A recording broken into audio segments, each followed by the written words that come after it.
بسم اللہ الرحمن الرحیم۔ نبی نے فرمایا 3 آدمی بڑے بدبخت ہیں، 3 آدمی بڑے بدبخت ہیں۔ میں نہیں کہہ رہا ہوں بھائی، نبی فرما رہے ہیں 3 آدمی بڑے بدبخت ہیں۔ پہلا بدبخت فَإِنَّ الشَّقِيَّ مَنْ حَرَمَ غُفْرَانَ اللَّهِ فِي هَذَا الشَّهْرِ الْعَظِيمِ۔ سب سے بڑا بدبخت وہ ہے جو اس مہینے میں بھی اپنے گناہوں سے معافی نہ مانگے۔ بہت بڑا میسج ہے جو میں نے آپ کو دیا ہے، بہت بڑا پیغام ہے جو میں نے آپ کو دیا ہے۔ فَإِنَّ الشَّقِيَّ مَنْ حَرَمَ غُفْرَانَ اللَّهِ فِي هَذَا الشَّهْرِ الْعَظِيمِ۔ سب سے بڑا بدبخت وہ ہے جو اس مہینے میں بھی اپنے گناہ اللہ سے معاف نہ کرواتا ہے۔ اللہ نے آفر لگائی ہے رمضان المبارک میں معاف کرنے کی۔ نالائق بندہ وہ ہے جو اب بھی اللہ سے معافی نہ مانگے۔ اس لیے کہ رمضان کے معنی اگر آپ ڈکشنری میں چیک کریں تو رمضان کے معنی رمضان بنا ہے رمضان سے۔ رمضان کے معنی عربی میں ہوتے ہیں سورج کی تیز دھوپ ریت کے اوپر پڑے اور ریت کو اتنا جلا دے کہ اس میں جلانے کی کیفیت پیدا ہو جائے۔ اگر اس ریت کے اندر دانا ڈالا جائے تو یہ دانا جل کے راکھ ہو جائے۔ اس ریت کو عربی میں رمضان کہتے ہیں، یعنی دانے کو جلا دینے والا ریت، اسے کہتے ہیں رمضان۔ رمضان بھی اسی سے بنا ہے۔ ڈکشنری میں جا کے چیک کریے، نبی نے فرمایا سُمِّيَ رمضان لِأَنَّ رمضان يَرْمُزُ الذُّنُوبَ۔ رمضان کو رمضان اس لیے کہتے ہیں کہ یہ انسان کے گناہوں کو جلا کر راکھ کر دیتا ہے اور ایسا کر دیتا ہے جیسے ماں کے پیٹ سے حاجی پیدا ہوا۔ ہاں تبھی تو معاملہ ٹھیک رہے گا۔ تو رمضان یعنی گناہوں کو جلا کے راکھ کرنے والا مہینہ۔ اسی لیے روایت میں موجود ہے اگر اس مہینے میں نہ بخشے گئے، سن لو امروہا والو، اگر اس مہینے میں نہ بخشے گئے تو اگلے سال رمضان المبارک کا انتظار کرو، اور اس کی کیا گارنٹی ہے کہ اگلے تک جیو گے؟ اس کی بھی تو گارنٹی نہیں ہے کہ ہم اور آپ اگلے سال تک جیئیں گے۔ یہ تو اس کا کرم ہے کہ اس سال بھی اس نے ہمیں زندہ رکھا اور روزے کی توفیق دے دی۔ اس لیے کہ وہ جوان بڑے بدبخت ہیں جو اس مہینے میں روزہ نہ رکھیں۔ ہم نے یہ دیکھا افطار میں مجمع بہت ہوتا ہے، لیکن یہ افطار والا مجمع ضروری نہیں روزے سے بھی ہو۔ افطار نہیں ہوتا پھر یہ افطار اسی کا ہوتا ہے جس نے روزہ رکھا ہو۔ کہیں ایسا تو نہیں کہ افطار کی پارٹیوں میں آپ بھی جاتے ہیں، اس لیے کہ افطار کی پارٹی کا ایک نتیجہ غلط سن لیجیے آپ۔ یہ جو افطار پارٹیاں بڑے بڑے لوگ کرتے ہیں تو ان کو سمجھائیے آپ یہ بات، صاحب حیثیت کو بلایا جاتا ہے افطار کے لیے۔ اگر آپ کو افطار پارٹی رکھنی ہے تو صاحب حیثیت کو نہ بلاؤ، روزے دار کو بلاؤ۔ ہے یا مسئلہ یا نہیں ہے؟ مگر روزے دار کو نہیں بلائیں گے۔ جو امروہا میں بڑے بڑے آدمی ہیں ان کی دعوت ہوگی افطار پارٹی میں۔ مولا علی فرماتے ہیں میں اس دسترخوان پر کبھی نہیں جاتا جس دسترخوان پر رئیس کو بلایا جائے غریب کو بھگایا جائے۔ ایک صلوات بھیجا محمد اور آل محمد۔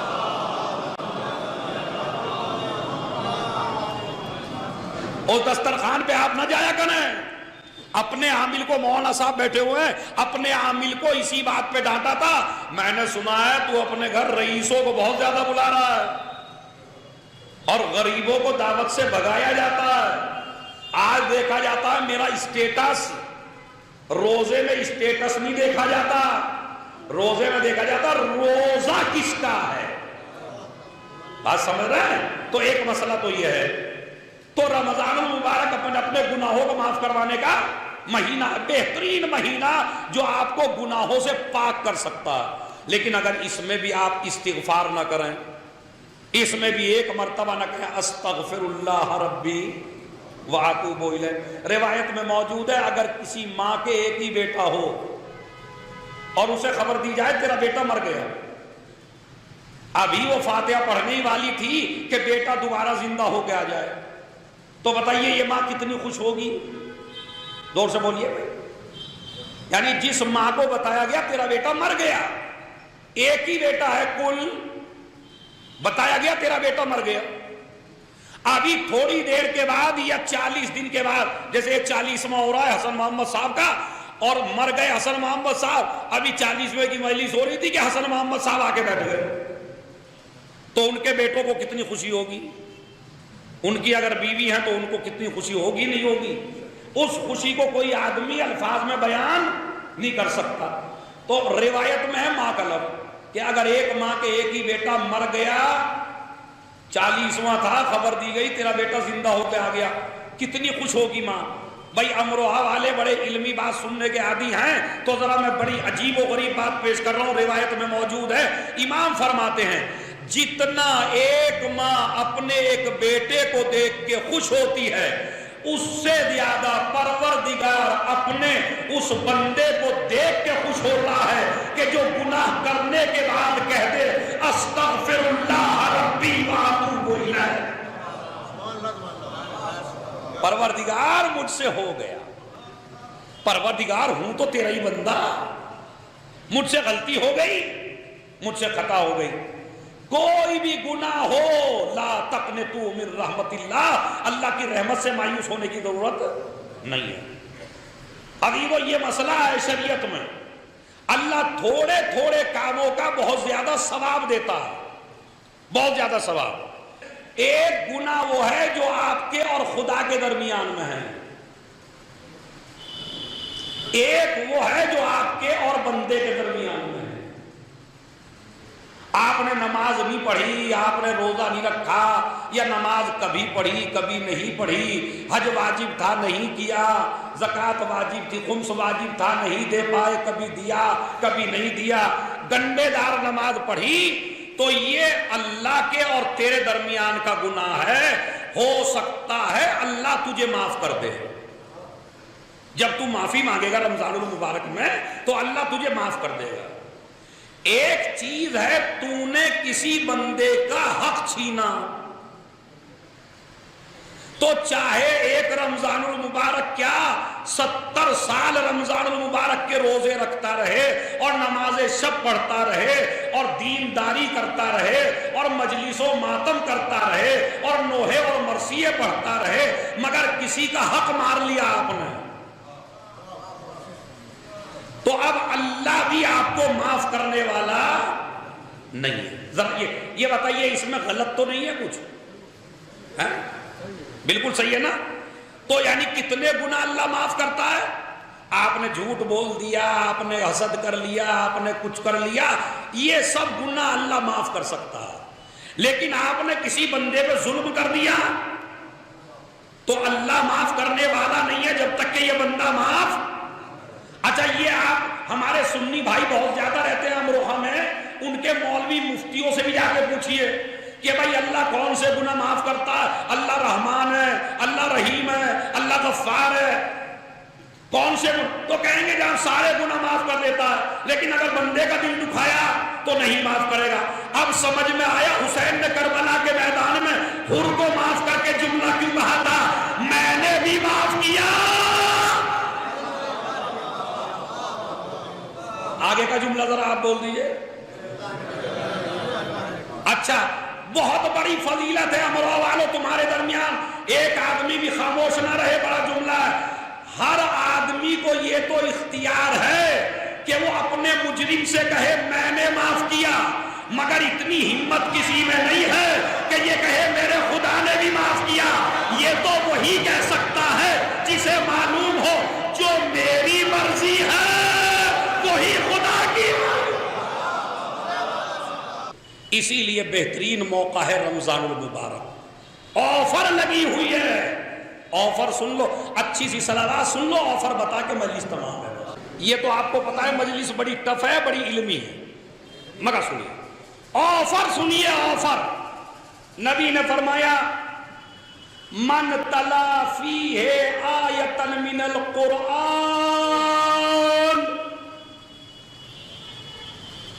کان لہو مثل اجر من ختم القرآن فی غیرہ من الشہور۔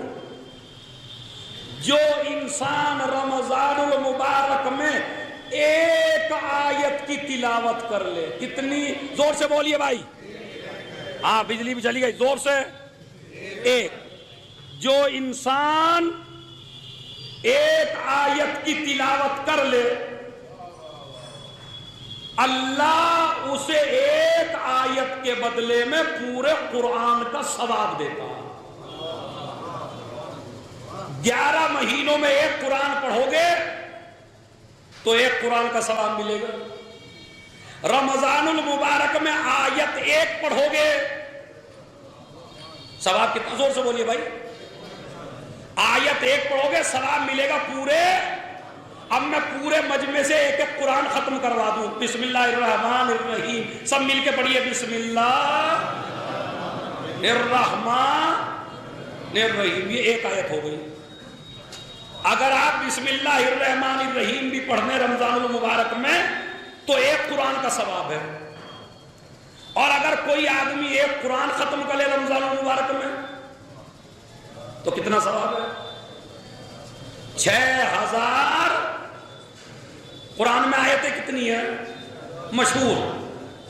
مولانا گہرائی میں نہ جائیے گا، مشہور آیتیں کتنی ہیں؟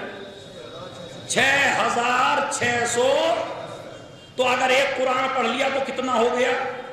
6666 قرآن، اور اگر ایک آیت پڑھ لی تو ایک قرآن۔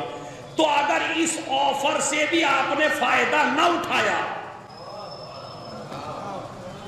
تو پھر بتائیے آپ مجرم ہیں یا نہیں ہے؟ اللہ نے تو بہترین موقع دیا ہے، جو ایک آیت پڑھے گا اسے ایک قرآن کا ثواب ملے گا۔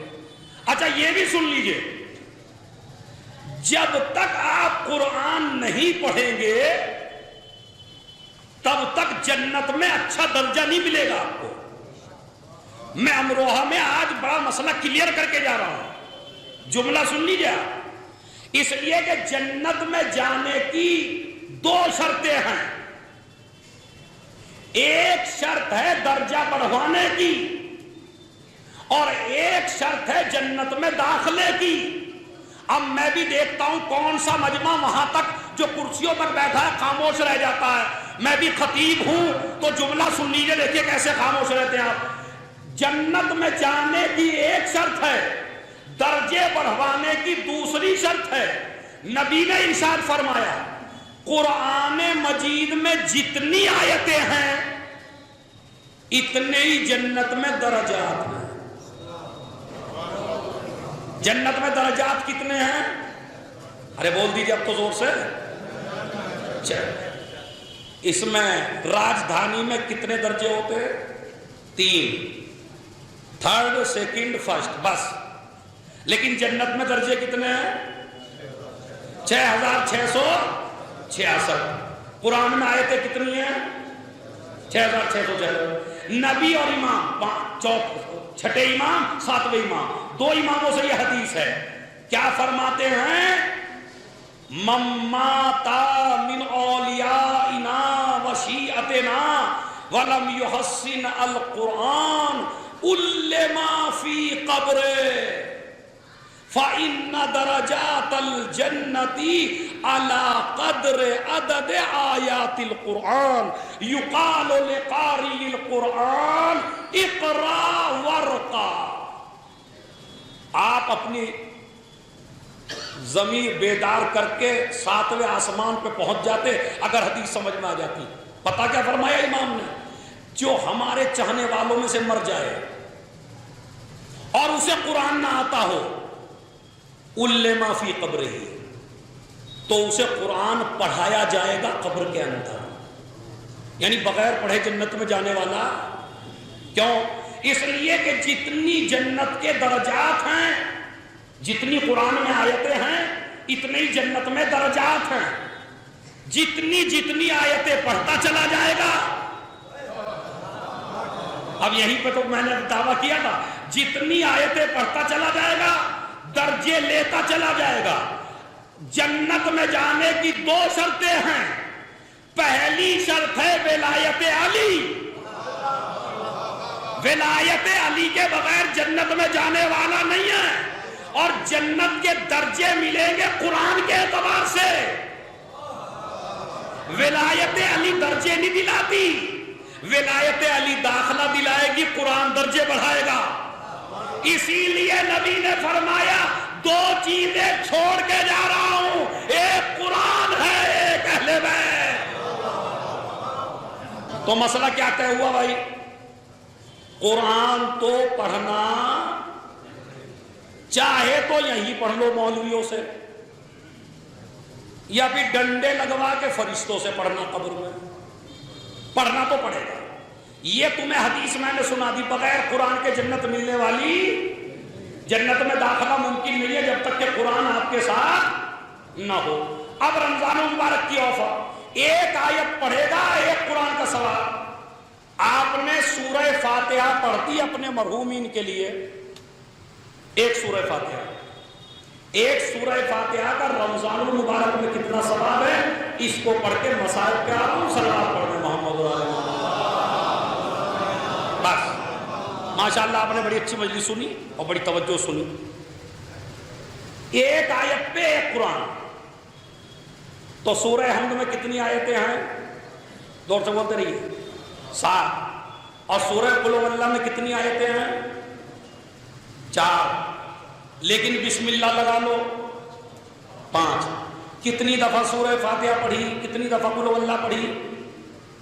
3 دفعہ، تو 15 اور 7 22۔ اب سمجھے؟ اگر سمجھ جاتے تو خدا کی قسم بڑا نور اللہ نور ہو جاتا۔ جو ایک آیت پڑھے گا اسے ایک قرآن کا ثواب، جو پوری سورہ فاتحہ پڑھ دے تو اس کو 22 قرآن کا ثواب ہے۔